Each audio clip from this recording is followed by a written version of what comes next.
Let's continue with important radiological findings of chest part 2. Atelectasis मतलब collapse of lung. और इसमें जब हम एक्सरे देखेंगे तो क्या देख के पता चलेगा कि ये एटेलेक्टेसिस है, तो वॉल्यूम लॉस, लंग जिस तरफ का कोलैप्स हुआ होगा उस तरफ एकदम छोटा वॉल्यूम दिखेगा ऑब्वियसली, और ipsilateral deviation of trachea, hilum और मीडियास्टिनम, तो जिस तरफ कोलैप्स हुआ है उसी तरफ ट्रेकिया, मीडियास्टिनम और हाइलम शिफ्ट होता हुआ दिखेगा, and that suggest atelectasis.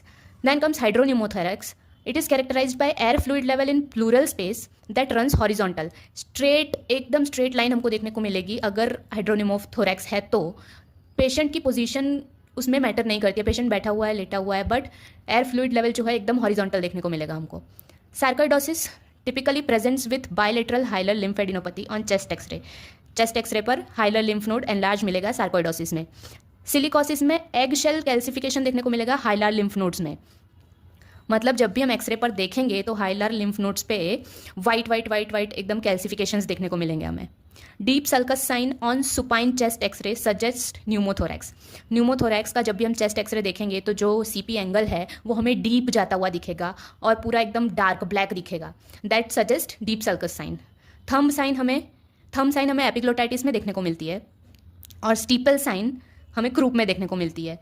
Steeple sign जो देखने को मिल रही है वो सबग्लॉटिक नैरोइंग की वजह से देखने को मिल रही है, और एपिग्लोटाइटिस में थंब साइन दिख रहा है वो हमको एपिग्लोटिस के बड़े हो जाने की वजह से दिख रहा है, इन्फ्लेमेशन होने की वजह से दिख रहा है. फिर ब्रोंकिएक्टेसिस का जो गोल्ड स्टैंडर्ड है डायग्नोसिस के लिए दैट इज HRCT, और उसमें हमें सिग्नेट रिंग साइन देखने को मिलती है. Now what is this signet ring sign? तो ब्रोंकस जो है वो डायलेट हो जा रहा है, और उसके बगल में जो पल्मोनरी आर्टरी है वो वैसी की वैसी है, लेकिन ब्रोंकस डायलेटेड दिख रहा है, इसकी वजह से हमको ये सिग्नेट रिंग साइन आ रहा है वहाँ पे. मनी बैग साइन और वाटर बॉटल साइन, या तो फ्लास्क शेप्ड हार्ट, ये हमको पेरिकार्डियल इफ्यूजन में देखने को मिलेगा.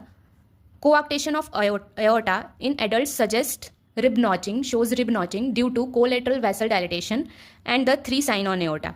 मतलब कोआक्टेशन ऑफ एओर्टा जो है, हमें अगर हम उसका चेस्ट एक्सरे देखते हैं तो रिब नॉचिंग देखने को मिलेगा. क्यों? क्योंकि कोआक्टेशन की वजह से लोअर बॉडी को ब्लड नहीं मिल रहा है, तो उसकी वजह से कोलेटरल सर्कुलेशन एस्टैब्लिश हो रहा है. अब वो कोलेटरल वेसल्स में एक अपनी इंटरकॉस्टल वेसल्स भी हैं जो रिब्स के बीच में से जा रही हैं, और उन पे अभी लोड बढ़ जा रहा है, इसकी वजह से वो एनलार्ज हो जा रही हैं, जिसकी वजह से रिब्स में नॉच हो जा रहा है.